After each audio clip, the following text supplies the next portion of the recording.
Vous savez, aucune action n'est de trop pour contribuer à la lutte contre la propagation du virus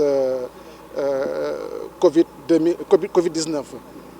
Et comme vous le savez, le comité régional a entrepris effectivement des initiatives tendant un petit peu, disons, à perpétuer cette dynamique-là en vue d'arriver à bout de ce virus. Aujourd'hui, l'option que nous avions eu à prendre est de venir en appoint par rapport à ce qui se fait avec le comité régional en essayant de désinfecter, d'aseptiser les véhicules entrant et sortant au niveau du périmètre communal. Nous sommes parvenus à le faire grâce à l'apport de la Fondation Servir le Sénégal qui a mis à la disposition de la commune et de l'équipe du comité régional un ensemble de matériel, des kits de pompe et du liquide alcoolisé à 70%, assez efficace pour nous permettre effectivement d'aseptiser les véhicules. Comme je le disais tantôt, aucune action n'est de trop. Aujourd'hui, il faudrait nécessairement, à la suite des mesures prises par l'État du Sénégal, que des actions de cette nature puissent être réalisées. Nous les avons démarrées aujourd'hui, en tout cas pour ce qui concerne la commune. Ces actions vont se poursuivre demain avec la distribution de gel au niveau des quartiers de la commune de Saint-Louis, 33 quartiers de la commune de Saint-Louis.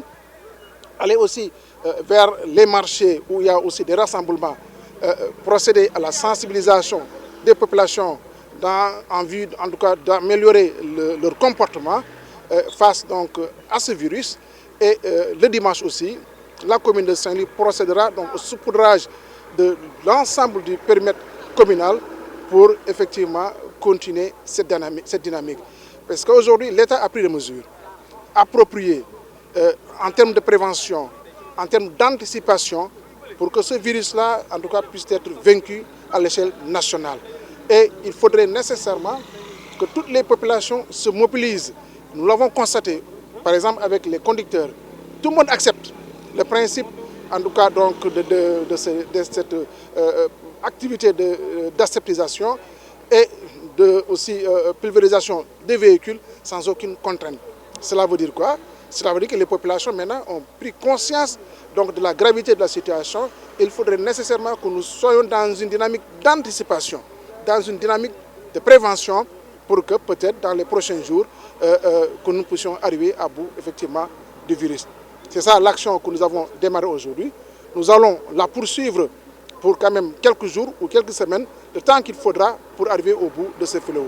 Et naturellement, c'est en relation avec le président du comité régional, monsieur le gouverneur de la région de Saint-Louis, qui, avec vraiment la commune, entreprend en parfaite harmonie, en parfaite intelligence, l'ensemble des actions réalisées dans le cadre effectivement de ce combat, de cette croisade contre le virus, le coronavirus. Oui, nous allons essayer effectivement d'aller vers les marchés. Au-delà de la sensibilisation, essayer d'asseoir un programme de pompage pour lutter effectivement contre la propagation de ce virus. Mais au-delà de tout, il faut que les populations elles-mêmes puissent être conscientes de la nécessité d'avoir un comportement. D'abord par rapport à l'hygiène de l'individu, l'hygiène de l'individu. Deuxièmement, aussi les critères de distanciation. C'est important, puisque, comme on dit, le virus peut se transmettre à moins d'1 mètre entre deux personnes. Aujourd'hui, il faudrait nécessairement que nous puissions avoir ce comportement. D'abord, les mains propres, mais ensuite être à une distance telle qu'on pourrait éventuellement éviter la transmission de ce virus. Et ce sont ces genres d'informations qu'il est nécessaire de porter à la connaissance des populations qui elles-mêmes devraient pouvoir les appliquer pour éviter le confinement intégral. Voyez ce qui se passe en Europe. Les populations sont confinées dans leur maison ou dans leur appartement. Nous n'en sommes pas encore là. En améliorant donc le comportement, probablement, l'histoire de ce virus-là serait vaincue à l'échelle nationale.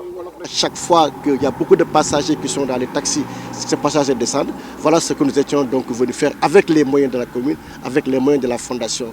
D'autres acteurs également se sont signalés. La semaine prochaine, nous recevrons en comité élargi l'ensemble des agro-industriels de la région qui emploient 42 000 personnes.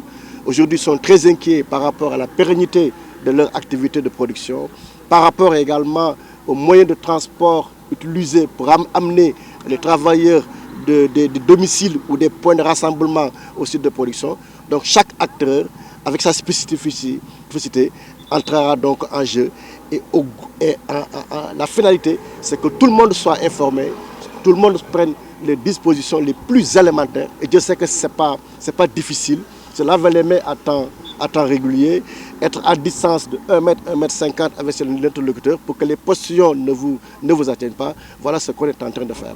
Maintenant, sur les aspects, proprement parler maintenant de lutte et de cas, je pense que je vous réfère au médecin-chef de région. La Mauritanie a fermé ses frontières. Hein. Il y a plus de 26 points de passage. Entre Saint-Louis et Matam, la région de Matam, vous n'avez pas moins de 100 points de passage. Dont plus de 90% sont des passages non officiels. Maintenant, il y a 2 seules entrées, à Rosso et à Demet, donc en face donc, de Bogué. J'ai fait mardi dernier